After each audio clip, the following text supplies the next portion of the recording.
Dr. Rick dropping it on you. Hope everybody is having an unbelievable start to your week. It's been a crazy summer for me, but it's been a blessed summer. Today is Tuesday. This segment of Transformational Tuesday is brought to you by the Mind Unleashed online course. This $600 course is now currently on sale for a limited time for $97. You can look in the description box and get all the details. Okay, Transformational Tuesday, and with everything that's been going on, I've been in a great deal of reflection because sometimes we can frame our reality and our situations based on how we feel at a moment, and if we consistently do that, we can find ourselves in a hole or even dealing with depression. So perception is major. You hear the term all the time, or the phrase all the time, perception is reality, and what we don't know is how real that is. But I want to pose the question, and then I want to sort of kind of break it down real briefly. I want to pose a question. What if adversity wasn't a problem, but more a privilege? What if adversity was the fertile soil in which the seeds of faith are planted and cultivated? What if adversity is the dark places where character and integrity are established and developed? What if adversity is meant to shape, mold, and transform us? What I've learned in my own personal life and my dealings with God is that God has a way of using adversity to develop the things in you that are necessary for you to have the impact that you are meant to have. I think that we live in a society that has pushed comfort so much that it is the normal default setting, and we retreat into comfort at every sight of any challenge, of any difficulty, of any pushback in life. And in doing so, we rob ourselves of the opportunity to grow. I can remember going through something, man, it's been 20 years now almost, and it was a bad place. Not the worst place I've ever been, but definitely a bad place. And I can remember praying to God and asking God to take me out of it. And this is one of the most illuminating things. And it was in the middle of the night, and I was in this deep place of really trying to communicate to God how badly I did not want to deal with this thing. And while I did not hear it audibly, I heard it clearly. God say, I won't take you out of it, but I will bring you through it. Now, that wasn't the answer I wanted to hear. And I've been told, and we've been taught in church and religion, that you can be relentless and you can be persistent with God until you get the answer. But there are just some things that are non-negotiable with God. And so I go back and I quote some scripture and I remind him of his promises. And I do all of this because I really don't want to go through this. And again, God's response is no. I won't bring you out of it, but I will bring you through it. And then it was this close that said it all. The close was, you have become too committed to comfort. You're worried about your comfort. I'm worried about your character. And I can't build character in comfort. I have never since asked God to take me out of something I was going through. And let me be clear here. I am not promoting any type of sadistic or sadism, some search for pain or some addiction to struggle. That's not what I'm talking about. What I'm saying is you've got to learn to engage the challenge, because the challenge is what builds you to take you to the next level. You can't get stronger physically if you're not engaging some sort of physical resistance, if you're not lifting, if you're not working out, if you're not doing the things necessary to develop and build your cardiovascular system, you can't expect it to perform at its highest level. You can't expect it. You can't sit around, even as a novice, you can't sit around for weeks on end and then say, I'm going to go run the court, play some hoops with the fellas and run whole court a whole game and think you're going to be able to keep up with the pace. It's in doing the things that are comfortable, putting in the work, going through the challenges, dealing with the difficult moments. I'm trying to get you to understand that adversity isn't a destructive force. It's an empowering force. It's a necessary force. Now, it doesn't mean that you want to camp out in adversity. You want to be able to move into it, let it use you. I've shared this with you before, and it has been one of the most powerful things. And it helped me make sense of the conversation I had with God 20 years ago. And I don't talk a lot about conversations with God because people talk about that so much that it's become cliche-ish. And when I talk about conversations with God, it's not God came and said something, sent somebody to say something. It's literally time I spend with God in the highest level of vibration I possibly can reach, starting with gratitude, love, and a willingness to know, and the understanding and discovery of what's possible to know in the presence of God. And in that, I can hear God's energy, not audibly, but I'm telling you, when you can connect on that level, what you get is absolutely clear, undeniable, and unforgettable. But something my grandfather shared with me when I was 17 years old, he always had these, I call them porch talks. Because when he retired, he built a screen around our front porch, and that's where he would just sit and chill. And every day I would come home from practice, and he'd be sitting there, and it would always be, I was trying to get in and get to the kitchen, and he like, sit down, boy, let me talk to you. And he would just spit this stuff. I'm talking about an old man. This is my great grandfather, but he had this wisdom, second grade education, but he had this wisdom, and he would spit this stuff to me. And he told me at 17, I never will forget it. Sit down, and he told me, this one is going to be different, but I want you to get this one. If you don't get anything else that I've shared with you, I want you to get this. And he said that in this life, you're going to be in one of three places. And he said, you're either going to be going into a storm, in a storm, or coming out of a storm. That's the cycle of life.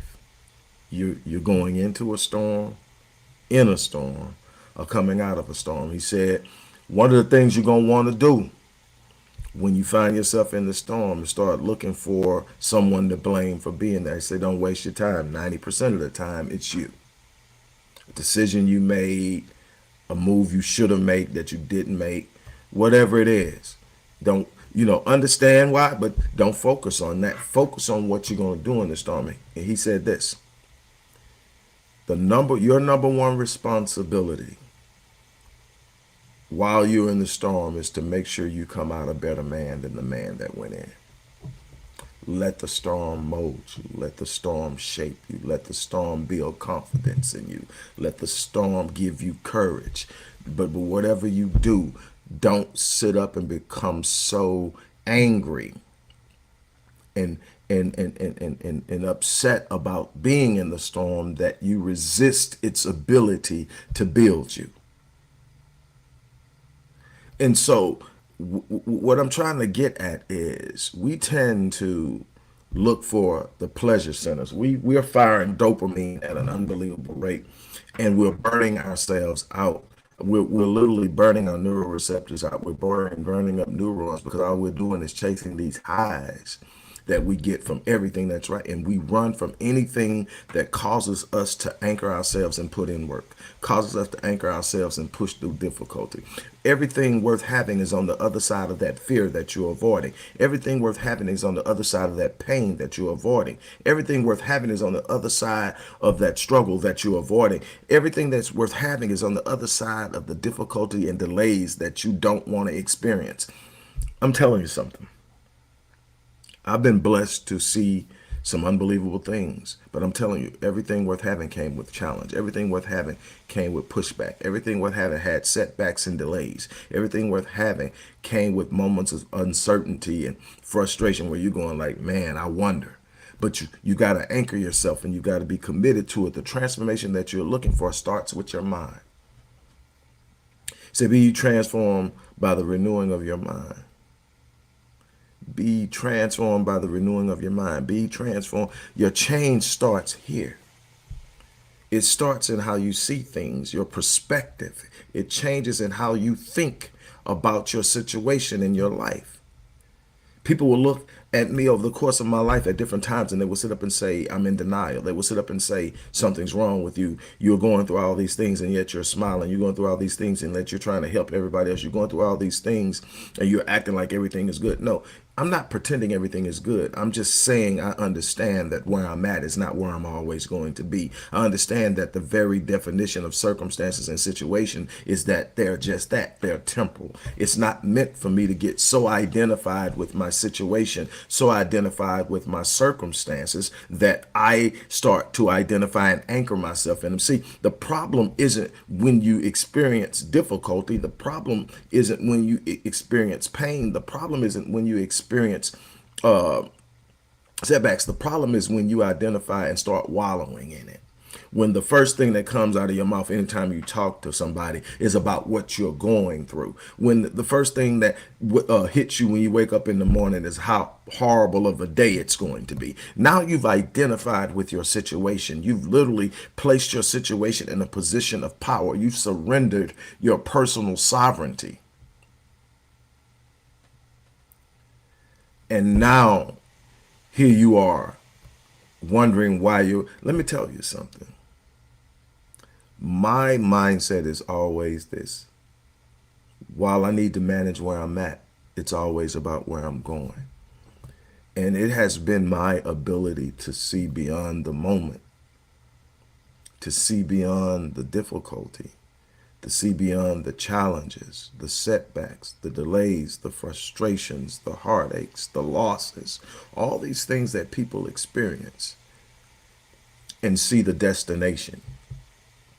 It is in seeing the destination that allows you to stay focused and committed. It's about being committed to finish with an understanding of what's at stake. And every time you push through something, you get a little better. Every time you push through something, you get a little stronger. Every time you push through something, you become wiser. This is about intentional growth. It's about taking on the challenges of life instead of folding underneath the pressure. I'm here to tell you that adversity isn't the enemy. Adversity isn't a problem. It's a teacher.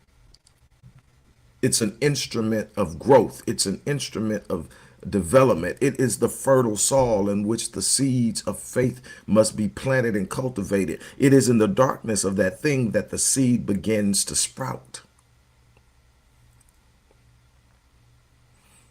See, one of the things that I believe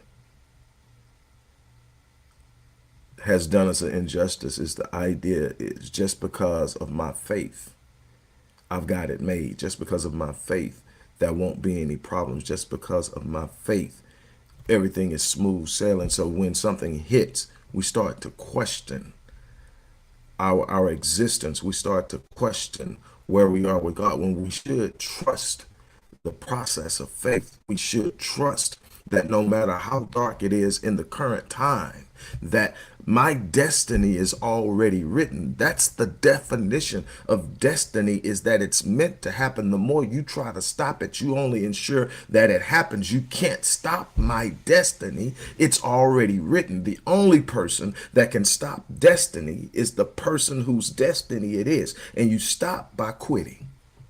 You stop by giving up. You stop by throwing in the towel. You stop by saying, I've been trying this for 6 months. I've been trying this for 2 years. I've been trying this for 10. If it's worth having, it's worth staying the course for. Here's the thing that I tell everybody, because I've been doing this for a while. So I've got to see all types of patterns develop. I've got to see it in my life. I've got to study it and observe it in other people's lives. God redeems time.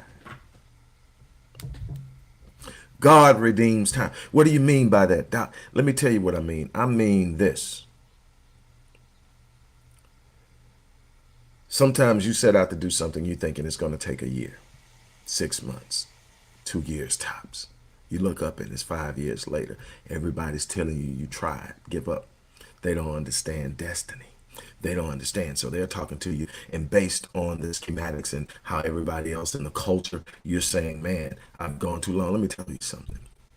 You might have had your mind set on 2 years, but what you wanted took more to develop. There was some interruptions, some distractions, some detours, and you're looking up and you're saying, "Wait a minute, it's been 5 years. Wait a minute, it's been 8 years. Wait a minute, it's been 10 years." Let me tell you something. To get what I needed to create the path to generational wealth course took me 10 years. It's no damn way that I thought I was going to be 10 years in, but I was committed to researching and interviewing the people necessary, tackling all of the things that I needed to tackle to be able to write a course that was over my head. See, I don't care how big it is to me. If I say I'm going to do it, I'm going to figure it out. Now, it may take longer than I thought. It took longer than I thought, but here's the beauty of it. What I mean by God redeems time. Here's the beauty of it.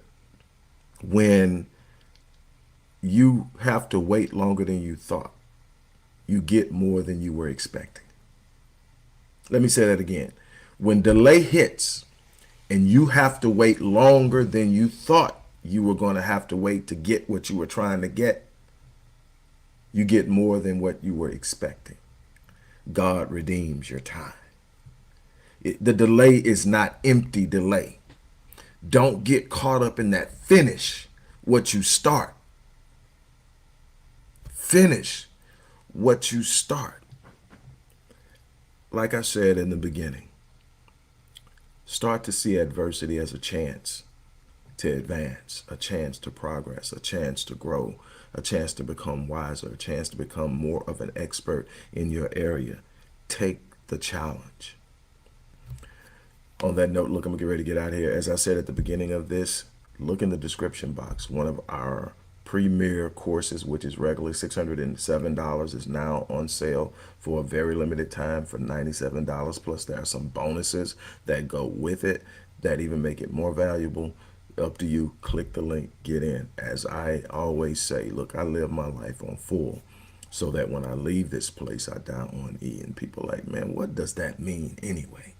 You know, is it just some? No, what it means is everybody is given a gift. I've worked with thousands of people. I've yet to run across one with a gift. I've worked with people with Down syndrome. I've worked with people with autism. I've worked with people who were struggling with all other different types of impediments, poverty, and everything else. I've yet to meet a person without a gift. The thing is, most people aren't having their gifts cultivated. Most people aren't in environments that are literally supporting their gifts. Most people are trying to be what everybody else wants them to be. But let me tell you something. Everybody has a gift, and with that gift comes promise. That promise is normally referred to as potential. It's the capacity to do something exceptional, something extraordinary, something phenomenal. The book of Proverbs says that your gift will make room for you and bring you before great men. What does it mean? It means that it's going to expand your capacity to impact this world and produce people in front of you who can open even more doors for you. Those are the great men. But let me tell you something. You've got to get out there and do it. So when I say that I'm living my life on full so that when I leave this place, I die, what it means is I'm not leaving any untapped potential. I go hard in the paint every day, whether I feel like it or not. I wake up and I go hard in the paint. Some days I'm getting my butt kicked, but I get up and I go hard in the paint.